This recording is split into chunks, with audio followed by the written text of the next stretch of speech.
capítulo 3 e o versículo de número 6. Pedro, porém, lhe disse: não possuo nem prata, nem ouro, mas o que tenho, isto ou isso te dou. Em nome de Jesus Cristo, o Nazareno, anda. A versão de vocês aí, alguém vai dizer assim: não tenho prata nem ouro, mas aquilo que tenho, isto te dou. Levanta e anda. Podem sentar, irmãos. Eu quero mais uma vez render graças ao Senhor por este privilégio. Eu demorei muito para confirmar que eu estaria presente aqui nesta noite com o meu pastor Tiago Carvalho. Como ele disse, é um amigo particular, e eu tenho falado com alguns irmãos esses dias, inclusive da minha vinda para aqui, que eu não posso dizer não, porque muitas vezes parece que estou dizendo não. O meu pastor Charles, é um prazer revê-lo, meu pastor Raimundo também, é uma alegria sempre vê-los, porque quando vejo sentado aqui no púlpito, dentro de mim, diz assim: está tudo bem, Deus está no controle. As lutas vêm, mas continua Deus no controle. E aí a gente não precisa perguntar: cadê o irmão fulano? Porque a gente contempla a face do céu do Senhor. E nesse sentido, eu fiquei assim: eu não posso dizer não, porque muitas vezes parece que eu estou dizendo não para Tiago, mas pode ser justamente Deus usando o Tiago para me convidar, né? Quando eu não me convido, aí Deus usa alguém para me convidar. Aí quando eu estou dizendo não para ele, eu falei até isso para ele. Eu estou dizendo não só para Tiago, mas para Deus e para o seu projeto, para a sua obra neste lugar. Repito, eu não estou aqui como grandes coisas, não. Mas eu estou aqui porque grandes coisas o Senhor fez por mim. E por isso é que eu estou alegre. Aleluia. Confesso, irmãos, que eu tive um dia corrido hoje, cheguei de viagem ainda há pouco, e eu disse: Deus não me deu a mensagem. Se Deus não me deu a mensagem, é porque Ele não veio levar. Não existe, irmãos, mensageiro sem mensagem. Para ser mensageiro tem que ter uma mensagem.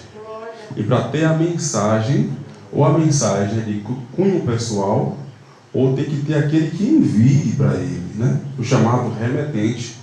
E eu sou apenas o correio. Em que essa mensagem está lacrada, pensando nos nossos dias, dentro de um envelope, escrito assim: remetente, né? E destinatário.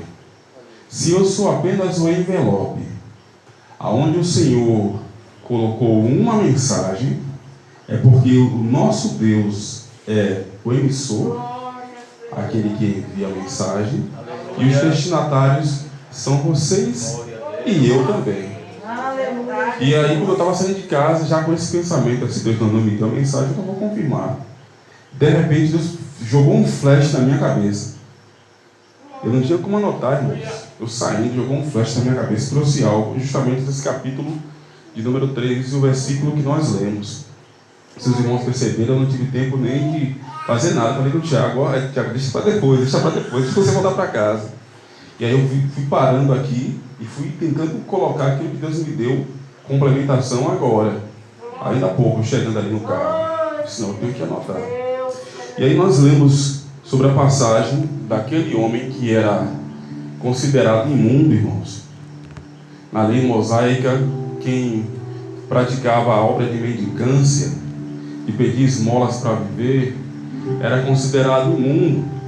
E naquele sentido, daquele período da cultura judaica, geralmente as mulheres que não tinham filho e que não tinham marido, pensando na viúva de Naim, que havia perdido o seu marido e agora estava levando o seu filho para a sepultura, só sobrava dentro daquela sociedade mesclada de religiosidade e de hipocrisia.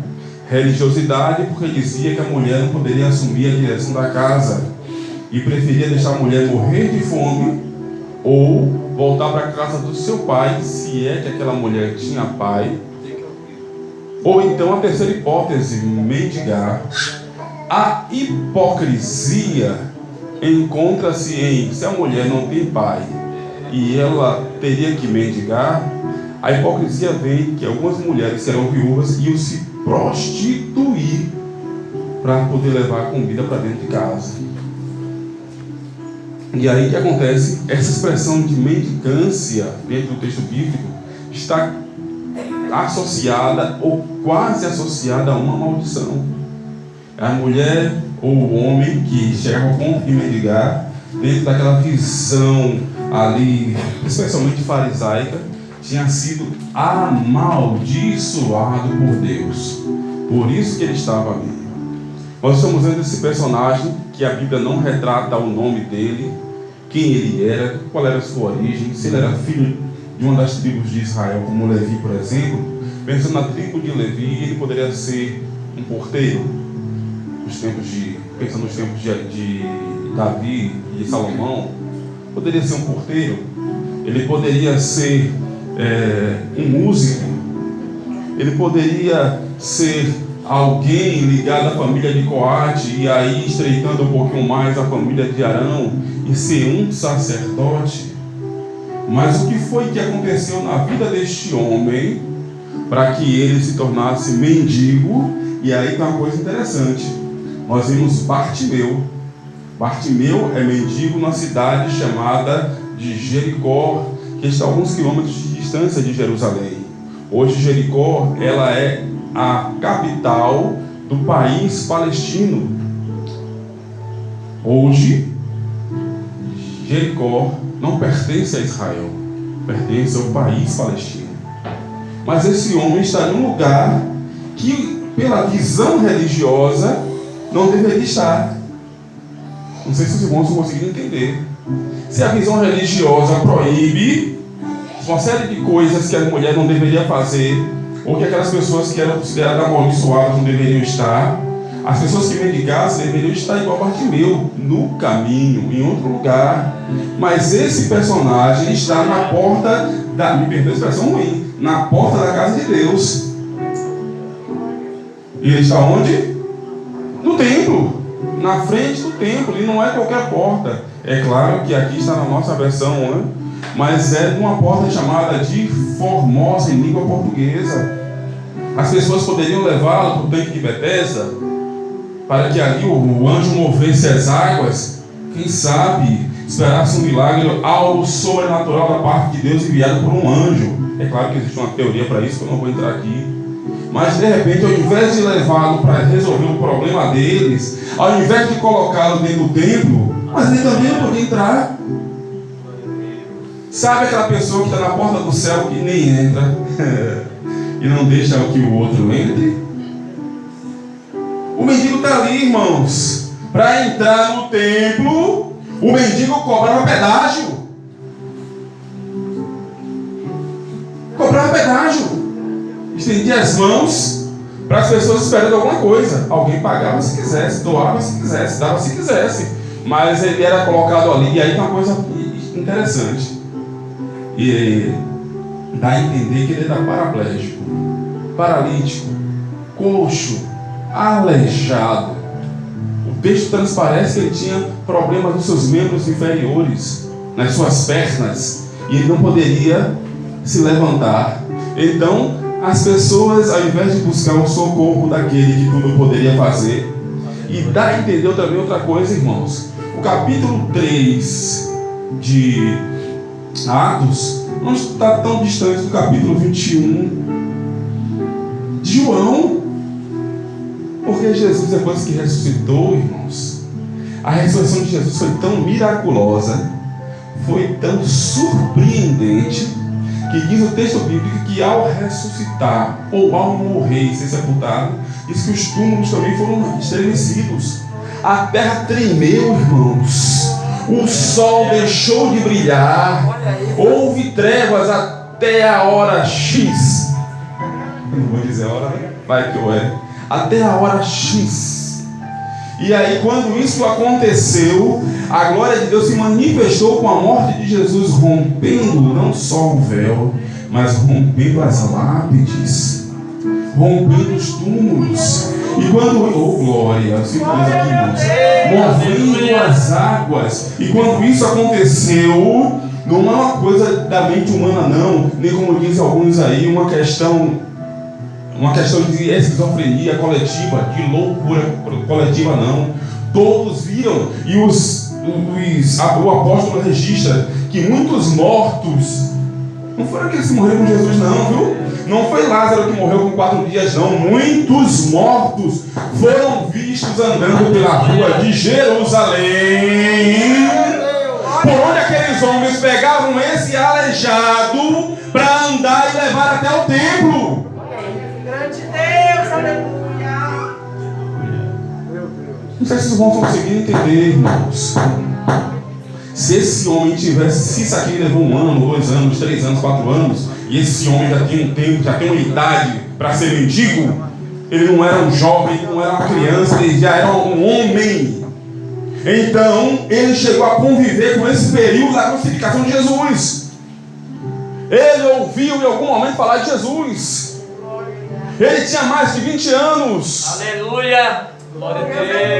Aleluia! Ele ouviu falar de Jesus. Porque esse homem não foi curado, irmãos. O texto bíblico fala sobre o milagre lá do tanque de Betesda, de um homem que estava há 38 anos naquela situação. 38 anos não é a idade do homem, mas era um tempo suficiente para todos os anos Jesus ia na Páscoa se bater com aquele homem lá, irmãos. Aí uma coisa que me chama a atenção, e eu quero trazer para os irmãos, falando da porta do templo, que Jesus está na porta do templo. Jesus, quando entra lá próximo ao tanque da misericórdia, né? Ou casa da misericórdia, já que Beit é casa e Hased é misericórdia ou graça, é o nome do tanque. Quando ele está entrando ali para aquele lugar, irmãos, diz o texto bíblico que só tinha ele? Só aquele paralítico? Não, irmãos. E como é que Jesus sabia que aquele homem tinha 38 anos naquela situação? Não é a idade do homem, é aquela situação. E aí Jesus entra, eu imagino, me perdoa a expressão ruim, já que o ambiente lá de Jerusalém é um ambiente considerado agora imundo, porque está colocando os imundos na porta do templo e não são curados. No fundo do templo, onde está o tanque de Betesda, estão lá essas pessoas caídas. Aí eu imagino Jesus andando, aqui tem um caolho, aqui tem um aleijado, perdoa a expressão ruim, não consegui usar um eufemismo para aliviar a expressão. Aqui tem uma hemorrágica, Jesus está passando, e eu vou piorar a situação. Aqui tem um lunático, aqui tem uma pessoa com hanseníase, com lepra, e Jesus não cura, percebeu? A Bíblia fala que lá no tanque está assim, ó, cheio de enfermos. Meu Deus. Percebeu? Cheio de enfermos. Cheio de enfermos. Mas olha a pergunta que Jesus pergunta para aquele camarada, faz para aquele camarada: quer ser curado? Quer explicação? Aleluia. Ou seja, ao longo do tempo Jesus vai ali para a Páscoa, para ver o sacrifício dos cordeiros, com a sua família, com José e depois com os seus discípulos. Durante aquele tempo Jesus vai observando que aquele homem tinha um interesse, tinha fé, tinha não sei o quê. A resposta de Jesus queria que ele dissesse assim: eu quero ficar curado, eu quero ser são. Não, ele veio dar uma justificativa porque ele não foi curado. Ah, se eu fosse Jesus! Quando ele dissesse assim, contando a história do anjo, então tchau, está esperando o anjo, não sou eu vou embora. Eu vou dizer uma coisa: Jesus está aqui, irmãos. Aí ele pergunta assim: o que é que quer que eu faça com você? O que é que eu opere na sua vida? E você, se tivesse aquele médico que pudesse fazer assim, aquele advogado. O advogado que você quer? Não, o médico então não sou eu. Se você deixar na minha mão,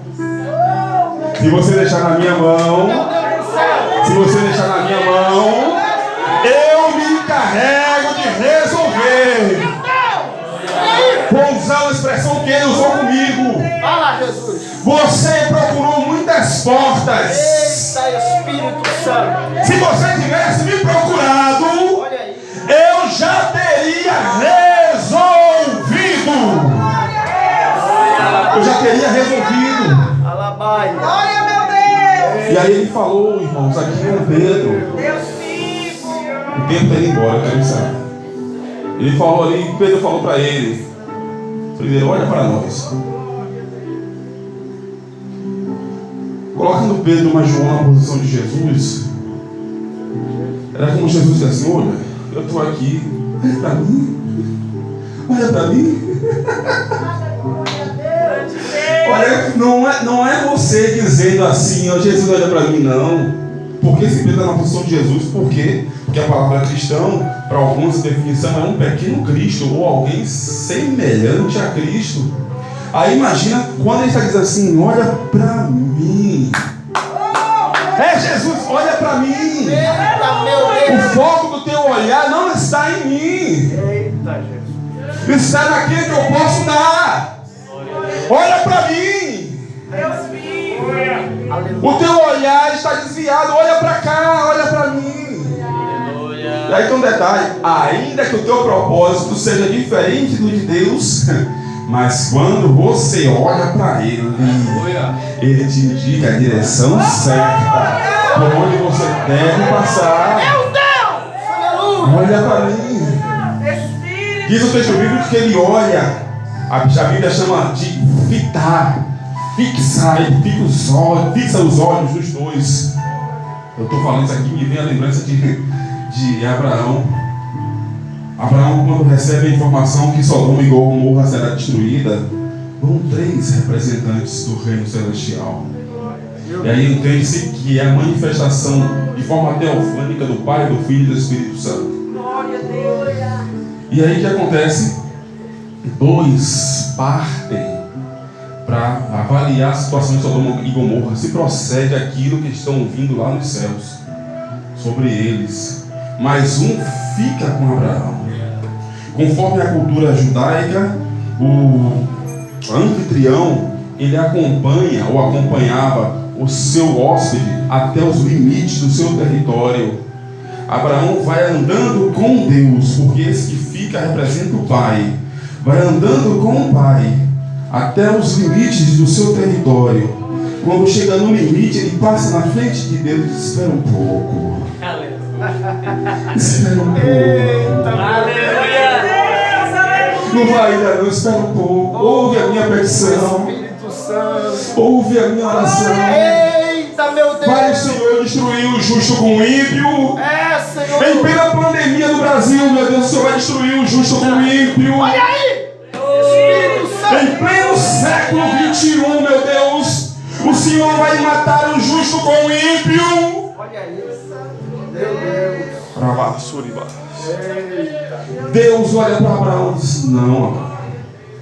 E antes disso, o próprio Deus é quem fala com Abraão: porventura, ocultarei alguma coisa do meu servo Charles, do meu amigo. Quem chama de amigo não é Abraão, não. Abraão não tem a audácia de dizer assim: olha, Deus é meu amigo. Não é Deus, é assim: você é meu amigo.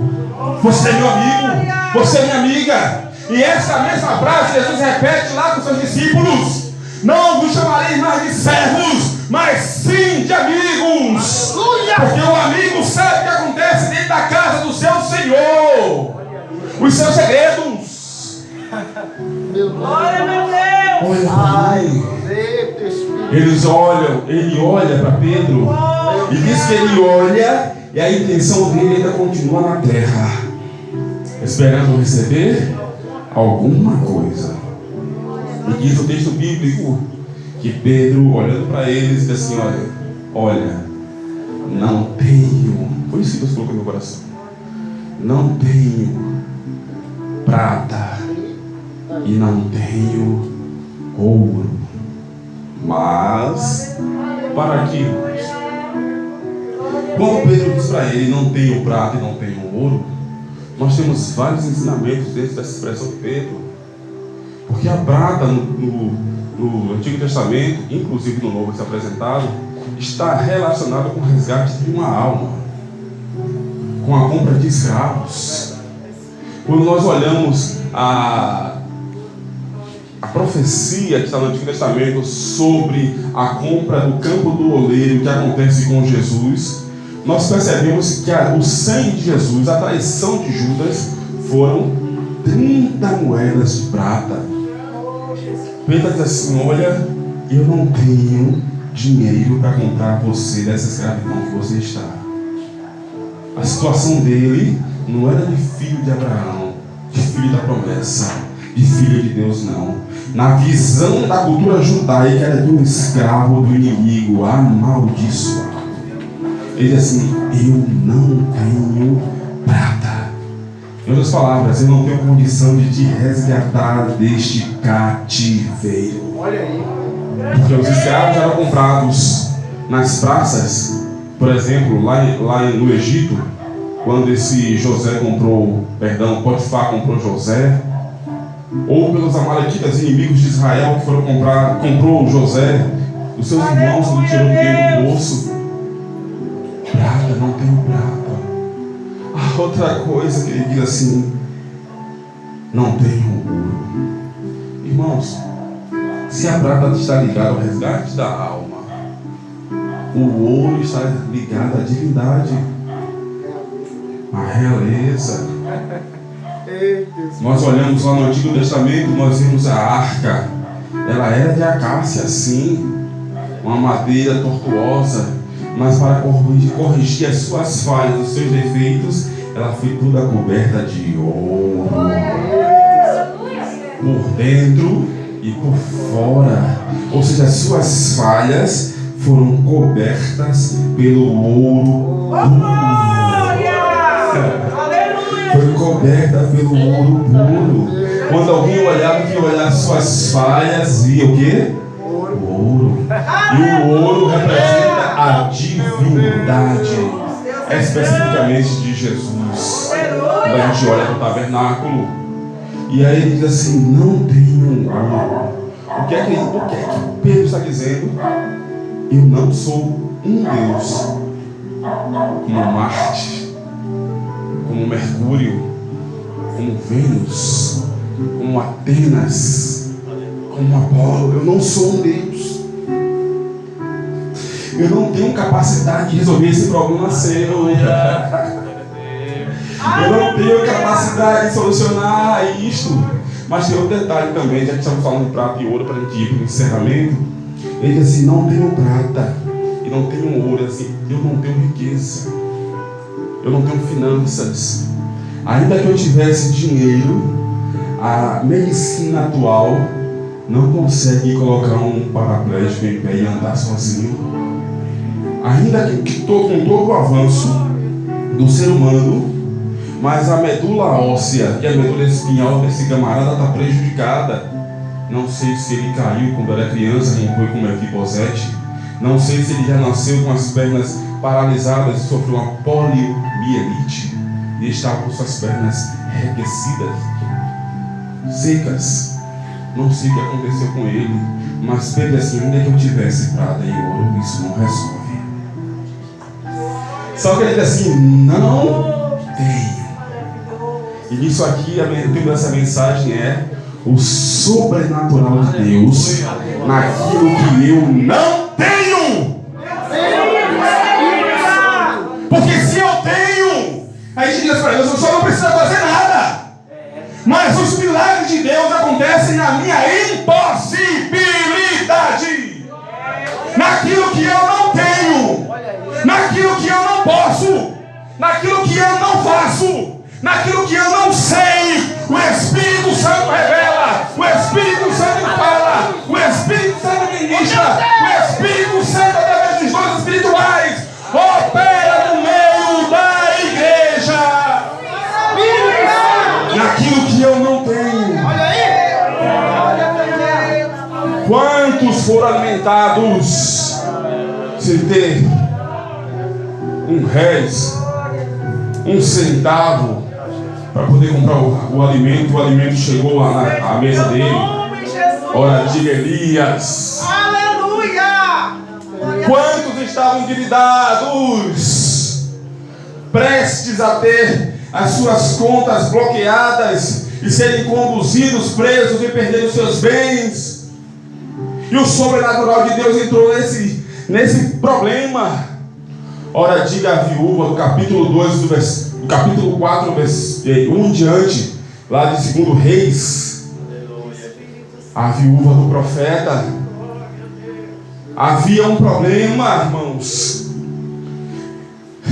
Ela não podia trabalhar, não sabia o que fazer. Ela foi até diante do homem de Deus e disse: olha, estou viúva. Pela teoria desses homens aí, ou eu volto para a casa de minha mãe, ou eu vou meu pai, ou eu vou me considerar uma amaldiçoada e vou mendigar, ou eles vão me empurrar para prostituição, o que a tua palavra proíbe. Espero de você uma resposta. Eu imagino Eliseu, Tiago, pastor Raimundo, pastor Charles. Jurandir queria: o que é que eu tenho a ver com isso? Mas os homens de Deus diriam para ela assim: eu não tenho nada. Mas ele fez o contrário. Ao invés de dizer igual a Pedro, eu não tenho, ele perguntou: o que é que você tem? Glória a Deus. Eles disseram: eu não tenho. A princípio eu não tenho. Não sei se vocês ouviram. Eles disseram: eu não tenho. Mais adiante ele disse: mas o que eu tenho? Não é isso que eles dizem? O que eu tenho. Só que agora Eliseu não diz.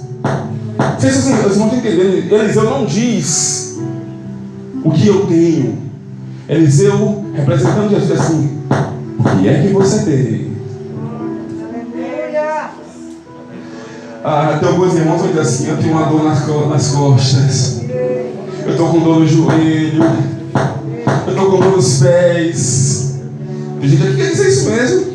Eu estou com dor assim assado, eu estou com filho doente, eu estou com um exame para fazer. Jesus não está perguntando o seu problema, não, porque o seu problema você já sabe, e ele sabe também. Ele quer saber o que é que você tem de virtude para que ele possa usar. O que é que você tem de virtude? Se um cristão do século XXI não tem virtude, é porque o cristão do século XXI não ora mais. Não é, meu pastor? O cristão do século XXI não jejua mais, irmãos.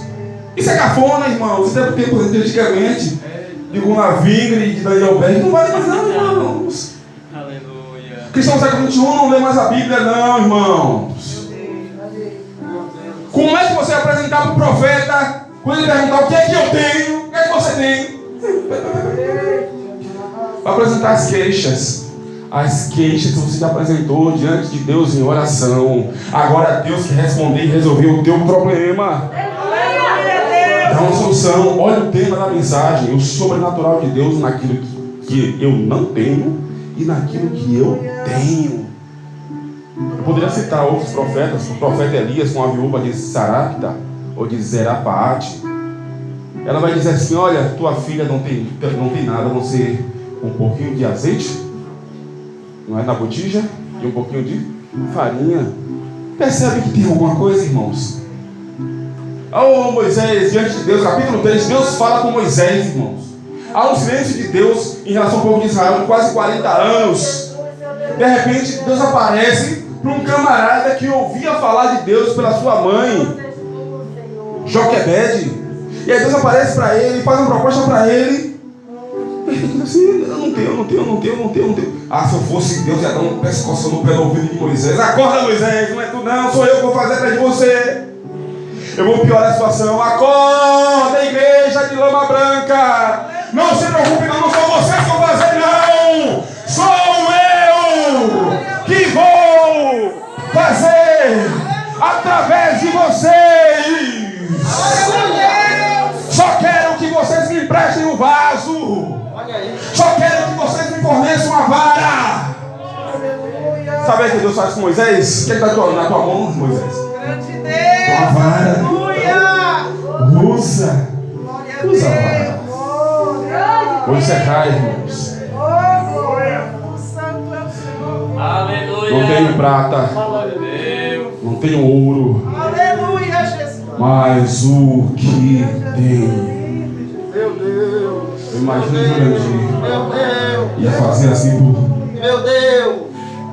pro aleijado e tome. Eu ia botar um crédito para você ligar para alguém. Liga pro SAMU, liga pra polícia. Tome, qual que eu tenho aqui? Ai, Porque os crentes do século XXI não conseguem ver o sobrenatural de Deus, não. Conseguem ver o físico. O físico. Vou contar um caso rapidamente. Vocês acham que eu estou falando para vocês? Falam para mim, irmãos. Não é assim, pastor? Porque a gente está pregando, mas Deus está ministrando para a gente também. Glória a Deus. O certo pastor, a esposa dele era secretária de educação lá em Lauro de Freitas, na época do pastor Eliezer. Ela veio para a cidade pregar, ele veio pregar e ela veio cantar. Quando chegou aqui na cidade, ela contou um testemunho muito terrível. Na época que ela contou, a Avenida Luiz Viana Filho, chamada de Paralela, não era essa grande avenida que era hoje, não, era estreita, escura. Disse que no meio do caminho, saindo da igreja, salvo engano, da sede, indo para Lauro de Freitas, no meio da Paralela, na escuridão, o carro faltou gasolina. O carro não, irmão, o Fusca. Fusca, né? Quem tinha Fusca naquela época era rico, viu? Não se engane, não. Hoje quem está esnobando, né, pastor? Era rico. Não era qualquer um, não. E aí o que acontece? Quando ele parou ali, ele não sabia o que fazia. A mulher grávida, o posto mais próximo estava a 2 km de distância e o lugar era ermo. Ele não sabia se ficava no carro, que era perigoso, ou se deixava a mulher lá e ia rapidamente buscar. 2 quilômetros, irmãos, equivale a 4 quilômetros, porque são 2 para ir e 2 para voltar. Se ele fosse um perna veloz aí, um velocípede, pés velozes, ele levaria aí mais ou menos, sei lá, 1 hora para ir, 1 hora para voltar. E aí ele ficou naquele desespero, colocou a cabeça no volante, falou com Deus, ele disse, com medo de deixar a esposa, abriu o porta-malas do Fusca que é na frente, a gente chama de caburo, pegou um vaso, porque toda gente que tem carro velho tem que ter um arame, né? Tem que ter uma vasilha para botar gasolina. Antigamente tinha que ter uma bucha, que a gente chama de bombril, uma bateriazinha dessa para tirar, quem tem carro velho sabe o que eu tô falando, um alicate, que era material de primeiros socorros. Quando ele abriu o capô, parou um menino do lado dele de bicicleta, disse com o monarca, o menino, esse Tiago tá forte, tá, como diz o povo, malhado.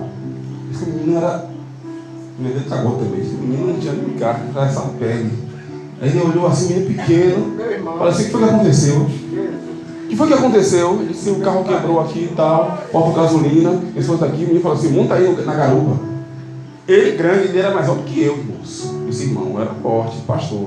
Aí disse que montou da bicicleta e disse que o menino pedalava de um jeito. Disse, que menino forte. Que menino forte. Aí daqui a pouco ele disse que não levou, irmãos. Acho que 5 minutos chega no lugar. O menino pedalava como se fosse uma, deixa eu usar aquela linguagem de uma mobilete, né? Uma motoca. Hoje é uma CB. Essas motos grandes aí. Quando chegou lá, o frentista desesperado colocou a gasolina, encheu aquele galãozinho que tinha lá de 2 litros de gasolina e voltou para chegar no posto e completar, que era só para tirar o carro daquele trecho. Aí esse menino montou, disse que uma velocidade que ele parou assim, não. Que menino é esse? Magrinho, pequeno nessa velocidade. Disse que ele desesperado, abriu o capô, colocou a gasolina, foi pegar quando ele procurou o menino sumiu. Aí ele testemunhou, Deus enviou o seu anjo para me dar livramento. Eu poderia contar outros casos, inclusive que ele mesmo contou. Mas eu quero encerrar agora, irmãos. Não tenho prata, nem ouro, mas o que tenho? Eu pergunto, o que é que a igreja tem, irmãos? O que é que nós como igreja temos para oferecer? O que é que nós como igreja temos para oferecer, irmãos? Se entrar uma pessoa aí endemoniada aí agora, o que é que eu e você temos para oferecer? A gente está assim, ó, me perdoa a sinceridade, a gente está assim, pedindo. Até parece que o mendigo é gente, que o aleijado é gente.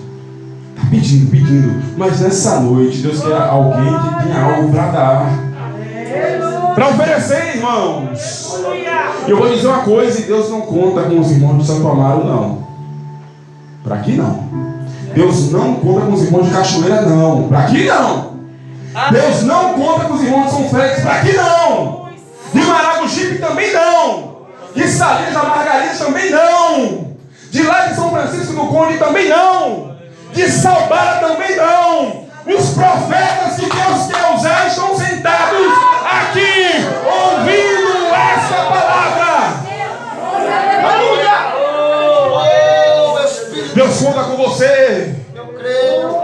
Não tenho nada não, Deus, mas tem aqui este corpo que o Senhor pode usar. Não tenho nada não, Deus, mas tem aqui esta alma faminta por ouvir a voz do Espírito Santo. Nós estamos estudando no ENAEBD sobre a manifestação dos dons espirituais. Está na hora da igreja se prostrar e dizer: eu quero o dom de profecia. Está na hora de se prostrar e dizer que Deus, eu quero o dom de interpretações de línguas. Está na hora de se prostrar e dizer: Deus, eu vou sair daqui, vou na Santa Casa de Misericórdia lá de Santo Amaro, e aquele aleijado que está lá é o Senhor que vai me usar para operar um milagre na vida dele ou dela. Oh, irmãos, eu creio quando Deus usa os crentes da nossa igreja, as nossas congregações, os profetas da nossa casa. Sabe por que eu creio? Porque eu conheço a vida deles, as falhas, os defeitos e as virtudes. E quando eu vejo Deus usando, assim, é Deus que está usando o pastor Charles, é Deus que está usando o pastor Raimundo, é Deus que te usa muitas vezes, você sabe muito bem disso. E aí a gente descansa. A gente está esperando vir alguém dos Estados Unidos trazer de novo o Daniel Berg com o navio, Deus não vai trazer mais não. Deus quer levar você daqui para lá, para a Suécia, para os Estados Unidos, para a Colômbia, para a Europa. O que é que você tem? Faz igual a Isaías. Eis-me aqui. Se o Senhor não tiver nada melhor do que eu sei que o Senhor tem. Eu sei que Ele tem. Ele está usando por misericórdia. Envia-me a mim. Aleluia, Jesus. Fiquemos de pés, irmãos, com sua permissão, pastor.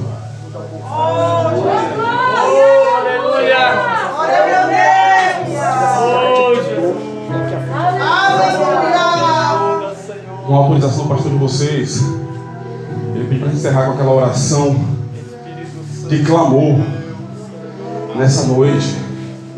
Eu quero que você diga para Deus assim: Senhor, eu não tenho, mas eu estou aqui para oferecer o que tenho. Tenho um corpo, tenho uma alma e tenho um espírito. Usa-me por misericórdia. Tem alguém que precisa receber uma oração especial? Vem aqui à frente. Aleluia, glória a Deus. Vem aqui à frente. As intercessoras ficam aqui ligadas, irmãs, ó. Aqui na frente. Aleluia. Continue orando pelo pastor Robson. Vocês conhecem muito bem, esposa da nossa irmã missionária Merilane. Porque a cirurgia dele não foi feita, a que faria hoje, por falta de vaga na UTI. Irmãos, louvado seja Deus pela falta da vaga na UTI. Porque se Deus quiser confundir a medicina ainda nesta noite com o amor dessa igreja, Ele faz. Nós vamos clamar por Ele também, por eles. Porque atrás dessas pessoas está uma família e um ministério. E almas para serem cuidadas. Amém, irmãos? Estende as mãos para a direção desses. E nós vamos clamar. Clamar, irmãos. Clamar não é ficar olhando para o pregador, irmãos. É abrir a boca, é gritar. Não se preocupe não com o que você vai gritar, não. Porque o Espírito Santo é especialista em traduzir a sua oração e levar diante de Deus. Deus. Pai das luzes. Não preguei o que quis, Senhor. Só estou aqui porque o Senhor me trouxe. Tu sabes que eu não tinha mensagem alguma. Mas o teu Espírito, Senhor, que é especialista em esquadrinhar os rins, os corações, saber as intenções, saber as razões, contempla a nossa baixeza como príncipe Maria diante, Senhor, daquele milagre de ser a mãe de Salvador. Agora nós estamos aqui também, Jesus, diante de Ti,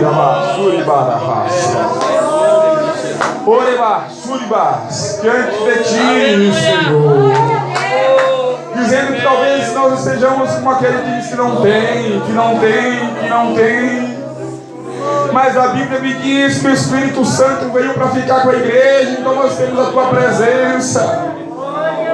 Espírito Santo, estão os Teus filhos aqui prostrados. Outros que não se prostraram, Senhor, estão com seus problemas de saúde, problemas financeiros, desemprego, enfermidades, inclusive na alma. O inimigo lançou setas para gerar depressão e suicídio, mas da autoridade de Jesus nós repreendemos agora esse espírito de morte enviado do inferno para destruir esta vida, esta família e esta pessoa específica, Senhor. O inimigo enviou o Senhor através de obra de feitiçaria, enfermidades, ó Senhor, para prejudicar este homem, esta mulher, esta criança, este jovem, este pai, esta mãe, Senhor. Mas agora, na autoridade de Jesus, nós ordenamos que caia por terra. O Senhor disse: eis que vos dou poder. Então, nesta noite, nós estamos nos apropriando daquilo que o Senhor nos deu e batalhando no reino espiritual. Rabarra, Suribá, Suribá, Suribá, Suribá, Suribá, Rabarra, Suribá, Rabarra, Suribá, Rabarra. Rebaraha, Sidabaraha, Suribaraha, Suribaraha, Fricarabarada, Suridarabaha, Sidabaraha, Siba, Rebaraha, Suridacarabaraha, Sidibaha. Eu creio, Senhor, que algo acontecerá ainda nesta noite para a glória do Teu nome. Essas vidas que estão aqui, Senhor, representando outras vidas também, ainda serão impactadas. Ó Senhor, o inimigo vai ter que sair da frente, porque a Tua luz vai sair com as Tuas servas. Espírito de Deus, Espírito de Deus, eu quero te pedir nessa hora mais uma vez, em favor da Tua filha Merilane, do Teu filho Robson, Senhor. Eu acredito que não foi a falta do inimigo, foi a não permissão do Senhor para hoje. Nós rogamos agora em favor dessas vidas. Repreendemos esta enfermidade, Senhor, em nome de Jesus. E também as sequelas que podem surgir a partir dessa enfermidade ou de uma cirurgia. Nós repreendemos agora na autoridade do nome de Jesus. Nós cremos no Teu poder, Senhor. Eu quero te pedir algo especial ainda para esta igreja e para nós que estamos aqui, Jesus.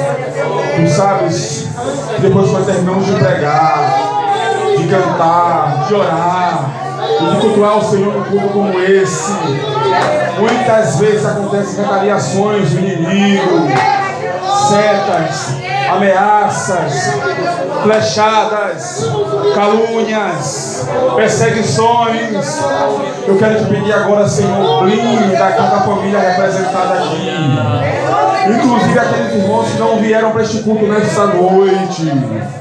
Cerca essa igreja, cerca o dirigente, cerca o pastor Charles, cerca o pastor Raimundo, cerca o pastor Tiago. Oh Deus, porque o inimigo, Senhor, ataca de muitas formas. Às vezes ele fere um filho, fere a esposa, fere o marido, fere um parente, um pai ou a mãe.